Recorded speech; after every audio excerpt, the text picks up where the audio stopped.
Metropolitan એક્ઝિકેમ private લિમિટેડમાં 23 એપ્રિલે થયેલી આગની દુર્ઘટનામાં કુલ 14 કામદારો ઇજાગ્રસ્ત થયા હતા, જ્યારે 2 કામદારોના મોત નીપજ્યા હતા. આ દુર્ઘટના બાદ 27 એપ્રિલે ધારાસભ્ય ચૈતર વસાવા મૃતક કામદારોના પરિવારજનોને યોગ્ય વળતર સહિતની માંગ સાથે કંપનીમાં પહોંચ્યા હતા, જ્યાં તેમની સાથે તણાવપૂર્ણ પરિસ્થિતિ સર્જાઈ હતી. સ્થળ પર હાજર લોકો અને ધારાસભ્ય વચ્ચે ઘર્ષણ સર્જાતા મામલો વધુ ગરમાયો હતો. આ મામલે ઝઘડિયા પોલીસે ધારાસભ્ય વિરુદ્ધ 3 અલગ ગુનો નોંધ્યા હોવાનું જાણવા મળ્યું છે, જેમાં ટ્રેસપાસિંગ અને મારામારી જેવા ગુનાઓનો સમાવેશ થાય છે. ખાસ વાત એ છે કે ગૃહ મંત્રાલયની વેબસાઇટ પર આ એફઆરઆઈ સેન્સિટિવ કેટેગરીમાં રાખીને હાઇડ કરવામાં આવી છે.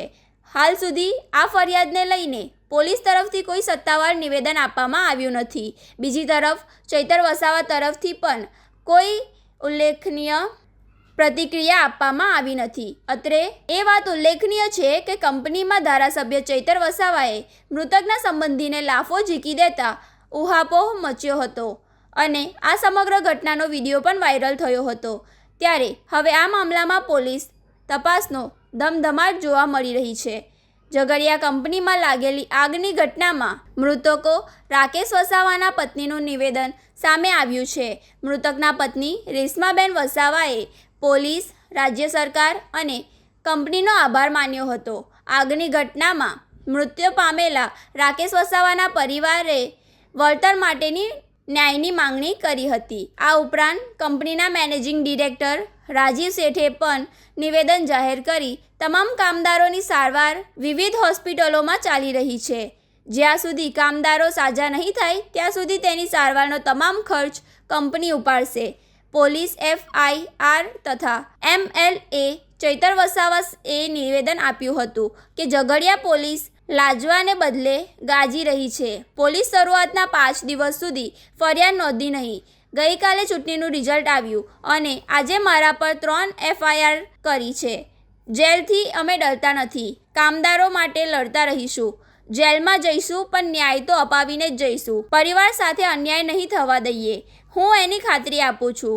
કોઈ મૃત્યુ પામે તો પ્રાથમિક તારણ મુજબ કંપની પર FIR કરવી પડે. જવાબદારો સામે કાર્યવાહી કરવી પડે, પરંતુ પોલીસે આવી કોઈ કાર્યવાહી કરી નથી.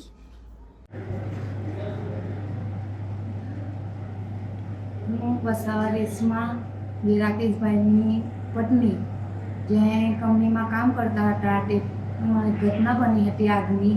તેમાં અમારા હસબન્ડ મૃત્યુ પામેલ હતા. એના માટે મેં ન્યાય માગેલો હતો.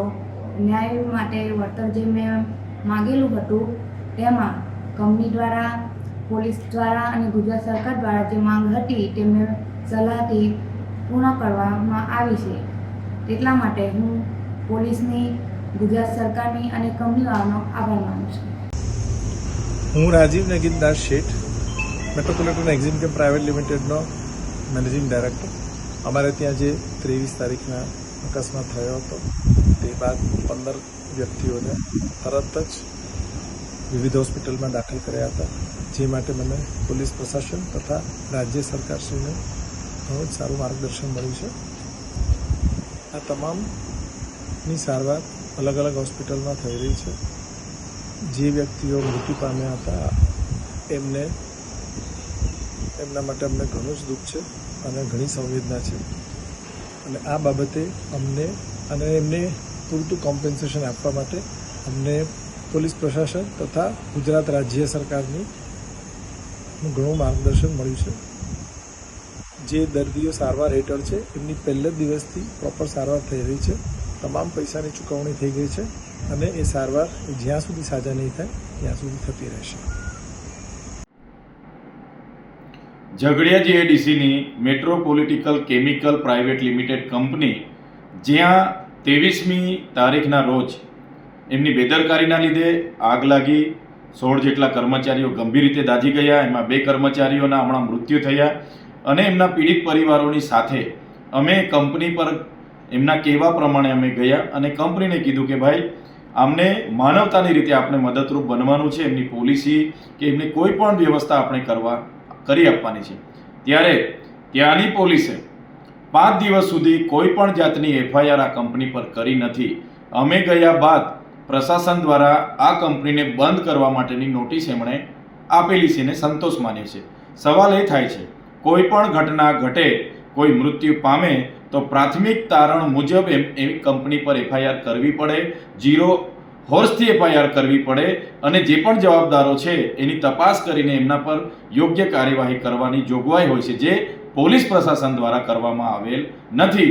અને આ ઝઘડિયા પોલીસ લાજવાના બદલે ગાજી રહી છે અને ઉલટાનું અમારા પર, મારા સહિતના આગેવાનો પર 3 એફઆઈઆર કરી છે.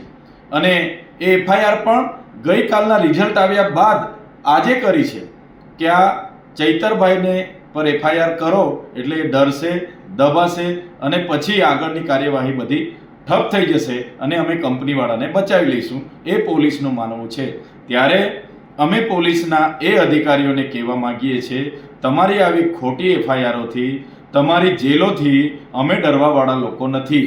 અમે આ અગાઉ પણ ત્યાંના અંકલેશ્વર, પાનોલી, દહેજ, ઝઘડિયા, વાલિયા તમામ કામદારો માટે અમે લડ્યા છે, આજે પણ લડીએ છીએ અને ભવિષ્યમાં પણ અમે લડીશું અને લડતા રહીશું. અને જનતા ખૂબ સારી રીતે જાણે છે, જાગૃત છે. તમામ કામદારોને પણ ખબર છે કે આમાં શું ઘટના ઘટી છે. ત્યારે જ્યારે પણ અમારે જેલમાં જવાનું થશે ત્યારે આજે એકલા ચૈતર વસાવા નથી, આજે બધા જ હજારો ચૈતર વસાવા અહીંયા ઊભા થયેલા છે. હજારો ચૈતર વસાવા જેલમાં બેસવા માટે તૈયાર છે. અને અમે આવનારા દિવસોમાં તમામ કામદારોને પણ અપીલ કરીશું અને જ્યારે પણ અમારે જેલમાં જવું પડશે પૂરી તૈયારી સાથે જેલમાં જઈશું, જેલ પણ બેઠીશું, પણ અમારું કામ જે કામદારોને ન્યાય આપવાનું છે એ ન્યાય અમે આપીને રહીશું. આ 16 પરિવારના લોકોને ન્યાય આપવાનું કામ અમારું છે, એ ન્યાય અપાવીને રહીશું. એમની સાથે ક્યાંય અન્યાય નહીં થવા દઈએ, એમના પરિવારો સાથે અન્યાય નહીં થવા દઈએ, એની અમે ખાતરી આપીએ છીએ.